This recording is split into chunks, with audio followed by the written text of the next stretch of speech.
Assalamualaikum warahmatullahi wabarakatuh. Perkenalkan, nama saya Sufiana dengan stambuk M1B1180338 dari kelas B, jurusan Ilmu Lingkungan, Fakultas Kehutanan dan Ilmu Lingkungan Universitas Haluoleo. Baik, di sini saya akan mempresentasikan tugas saya yang berjudul pengelolaan lingkungan hidup. Adapun rumusan masalahnya yaitu pertama, apakah pengertian pengelolaan lingkungan hidup? Yang kedua, apakah tujuan pengelolaan lingkungan hidup? Yang ketiga, bagaimana jenis pengelolaan lingkungan hidup?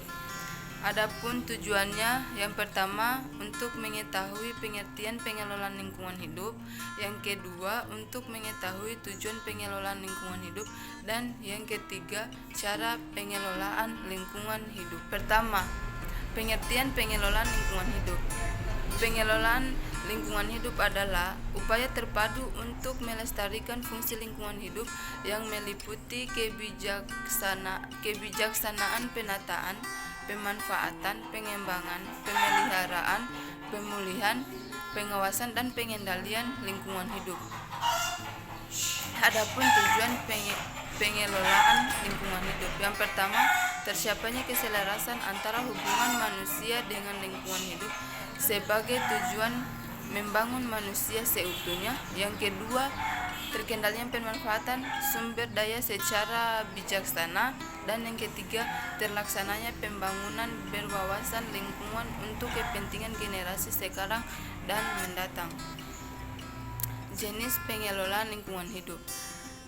Yang pertama, politik hijau atau green politik. Secara struktural, masalah lingkungan bisa didekati melalui gerakan politik hijau yang oleh Giddens dan Dries dinamakan pilihan politik jalan ketiga. Lebih tepatnya, demokrasi menghendaki adanya perhatian ekologis dalam kebijakan pemerintah. Salah satu output politik lingkungan yang amat kentara di negeri ini adalah sering keluarnya kebijakan otoritatif para elit suprastruktur politik yang terlalu membuka ruang bagi masuknya kepentingan ekonomi pemodal asing yang tak peduli soal lingkungan hidup. Kehadiran mereka dinilai lebih banyak membawa masalah ketimbang berkah bagi kemajuan ekonomi dan kesejahteraan masyarakat Indonesia. Nah, yang kedua, ekonomi hijau atau green economy. UNEP mendefinisikan ekonomi hijau sebagai salah satu peningkatan kesejahteraan manusia dan keadilan sosial sembari mengurangi risiko lingkungan dan kelangkaan ekologi secara signifikan. Dalam kalimat ekonomi hijau dapat dianggap sebagai konsep pembangunan rendah emisi, efisien dalam pengelolaan sumber dan menjunjung tinggi kesetaraan sosial. Dalam konsep ini, pertumbuhan lapangan pekerjaan dan pendapatan harus didorong oleh investasi publik dan swasta yang mengurangi emisi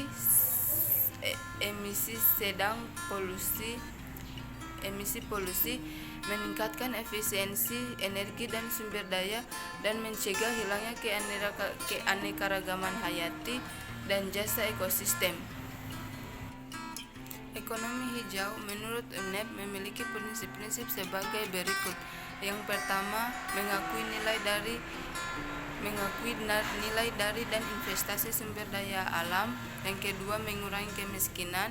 Yang ketiga, meningkatkan lapangan pekerjaan, kesejahteraan sosial. Yang keempat, mengalihkan penggunaan bahan bakar fosil ke energi terbarukan dan rendah emisi. Yang kelima, meningkatkan efisiensi penggunaan sumber daya dan energi. Yang keenam, mendorong pola hidup yang rendah emisi dan berkelanjutan. Dan yang ketujuh, bertumbuh lebih cepat sembari melestarikan sumber daya alam. Jenis pengelolaan lingkungan hidup selanjutnya adalah kota hijau atau green city. Pengertian kota hijau. Kota hijau adalah suatu pendekatan pembangunan kota yang didasarkan atas prinsip-prinsip ekologis. Pendekatan ini dipilih sebagai jawaban atas semakin memburuknya kondisi lingkungan kota karena pendekatan pembangunan yang lebih berorientasi pada kepentingan ekonomi jangka pendek. Kota hijau mempunyai kesamaan dengan kota yang berkelanjutan, yang menekan pentingnya menyeimbangkan antara kepentingan ekonomi, sosial, dan lingkungan dalam pembangunan kota. Kota yang berkelanjutan adalah kota yang tertumpu pada komunitas yang adil, sehat, dan produktif, didukung oleh lingkungan yang kondusif. Kota hijau adalah kota yang efisien dalam penggunaan sumber daya kota. Pada tatapan praktisnya, konsep kota hijau tadi diterjemahkan dalam prinsip-prinsip kota hijau, yakni yang pertama mengintegrasikan komponen alam dan buatan, yang kedua efisiensi optimalisasi pemanfaatan sumber daya kota, yang ketiga minimalisasi dan mendaur ulang limbah, yang keempat mengurangi ketergantungan terhadap daerah hinterlandnya.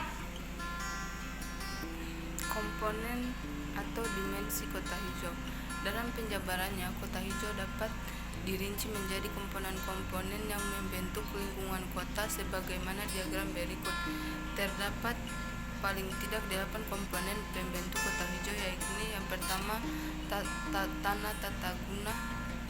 tata guna tanah, yang kedua transportasi, yang ketiga pembangunan, yang ketiga ruang terbuka, yang keempat jaringan prasarana dan limbah, yang kelima sistem energi, yang ketujuh hidrologi, dan yang kedelapan udara dan sinar matahari. Yang ketiga, indikator kota hijau. Indikator kota berkelanjutan adalah unit-unit informasi yang secara bersama dapat menggambarkan keberadaan suatu kota berlanjut atau tidak. Indikator kota berkelanjutan memberikan umpan balik tentang kesejahteraan masyarakat kota secara menyeluruh, seperti kalau temperatur badan dan tekanan darah menginformasikan kesehatan seseorang. Kajian Junaidi tahun 2000 menyarankan bahwa aplikasi indikator dapat dilakukan dengan kemungkinan, yaitu pertama, indikator membandingkan dengan kota lain atau perbandingan horizontal. Yang kedua, indikator untuk melihat perkembangan kota dari waktu ke waktu atau perbandingan longitudinal, dan yang ketiga, perbandingan yang bernilai relatif. Pengelolaan lingkungan hidup selanjutnya adalah bangunan hijau. Pengertian bangunan hijau atau green building. Green building adalah bangunan di mana sejak dimulai dalam tahap perencanaan, pembangunan, pengoperasian sehingga dalam operasional pemeliharaannya memperhatikan aspek-aspek dalam melindungi, menghemat, mengurangi penggunaan sumber daya alam, menjaga mutu dari kualitas udara di dalam ruangan, dan memperhatikan kesehatan penghuninya. 2. Tujuan pembangunan hijau. Tujuan bangunan hijau. Tujuan umum bangunan hijau yaitu untuk mengurangi dampak keseluruhan lingkungan binaan terhadap kesehatan manusia dan lingkungan alam dengan cara efisien menggunakan energi, air, dan sumber daya lainnya, dirancang dengan biaya sedikit untuk mengoperasikan dan memiliki kinerja energi yang sangat baik. Yang kedua, melindungi kesehatan penghuni dan meningkatkan produktivitas karyawan. Yang ketiga, mengurangi sampah, degradasi lingkungan, dan polusi.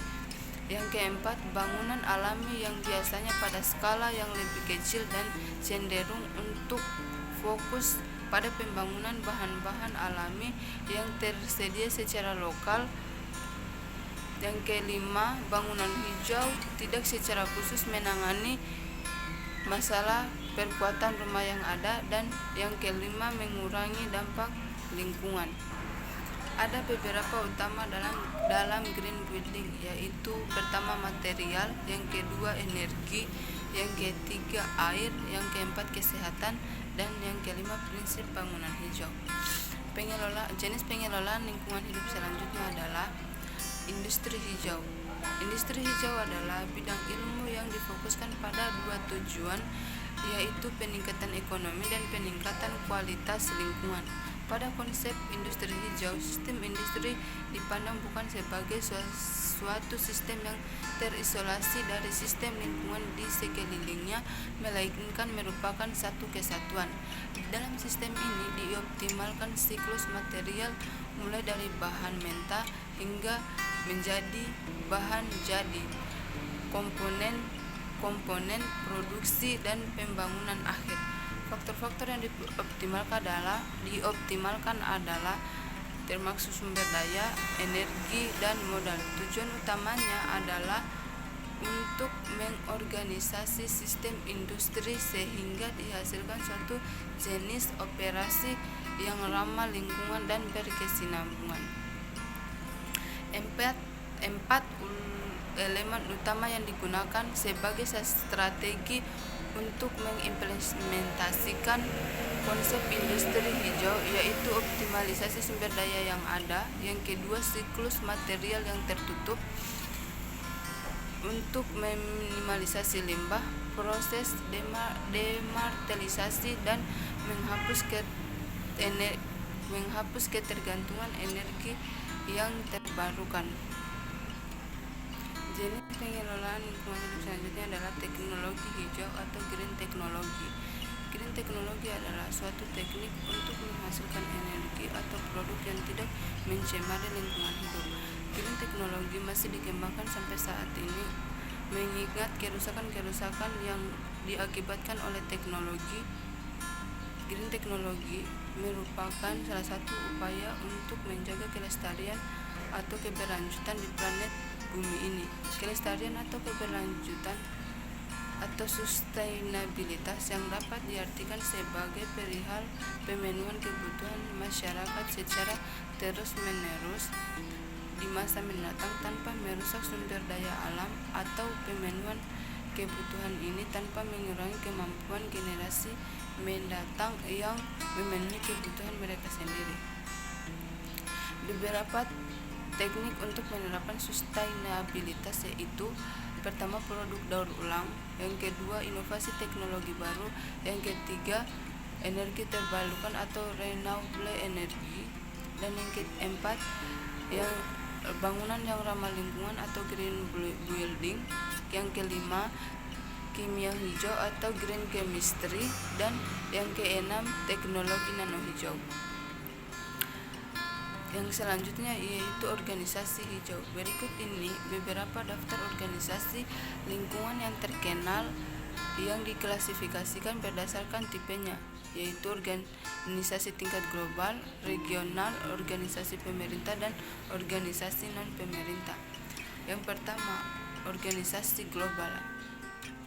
Ada beberapa organisasi global, yaitu yang pertama, Earth System Governance Project, dan yang kedua, Global Environment Facility, yang ketiga, Intergovernmental Panel on Climate Change atau IPCC, yang keempat, United Nations Environment Program atau UNEP, yang kelima, World Nature Organization atau WNO, dan yang keenam, World Wide Fund for Nature atau WWF.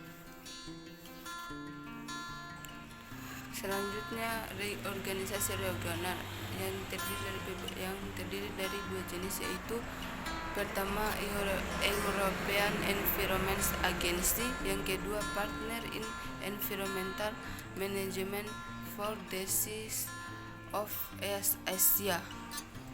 Yang ketiga, organisasi pemerintah Indonesia, terdiri dari dua organisasi, yaitu Kementerian Lingkungan Hidup dan yang kedua Direktorat Jenderal Perlindungan Hutan dan Konservasi Alam.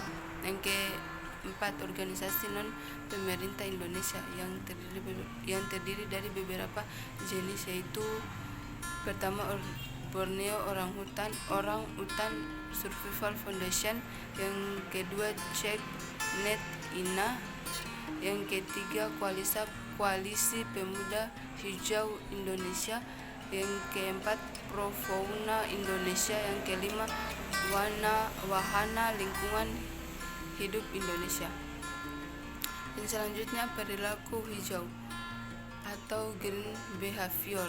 Green behavior adalah salah satu karakter yang sangat penting dalam membangun kepedulian manusia terhadap lingkungan sekitarnya.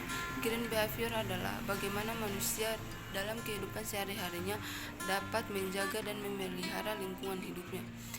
3 prinsip pengembangan green behavior adalah dengan menghormati bumi, menghargai kehidupan, serta penggunaan produk, konsumsi, dan perilaku daur ulang. Dengan menghormati bumi, individu dapat melakukannya dengan cara menjaga kelestarian segala sesuatu yang ada di bumi atau memanfaatkannya dengan perilaku menghargai hidup. Manusia selain menjaga kelestarian alamnya diharapkan dapat menghargai hidupnya dengan melakukan pola hidup untuk kebaikan diri sendiri. Jadi, pada dasarnya green behavior merupakan konsep yang mewakili segala sesuatu yang bernilai ramah lingkungan, baik secara pola pikir ataupun gaya hidup seseorang. Terdapat 2 nilai penting yang dapat dilakukan dalam green behavior, yaitu melakukan hal yang baik dan menghindari hal yang buruk. Baik dari beberapa materi yang saya sampaikan tadi, saya dapat menarik kesimpulan pengelolaan lingkungan hidup merupakan upaya terpadu untuk melestarikan fungsi lingkungan hidup yang meliputi kebijaksanaan penataan, pemanfaatan, pengembangan, pemeliharaan, pemulihan, pengawasan, dan pengendalian lingkungan hidup. Dasar dan prinsip pengelolaan lingkungan hidup adalah untuk mencapai kelestarian hubungan manusia dengan lingkungan hidup sehingga dapat membangun manusia seutuhnya dan mewujudkan manusia sebagai bagian lingkungan hidup dan tidak akan dapat dipisahkan. Baik, itu saja yang saya sampaikan. Lebih dan kurangnya mohon dimaafkan. Wabillahi taufiq wal hidayah. Wassalamualaikum warahmatullahi wabarakatuh.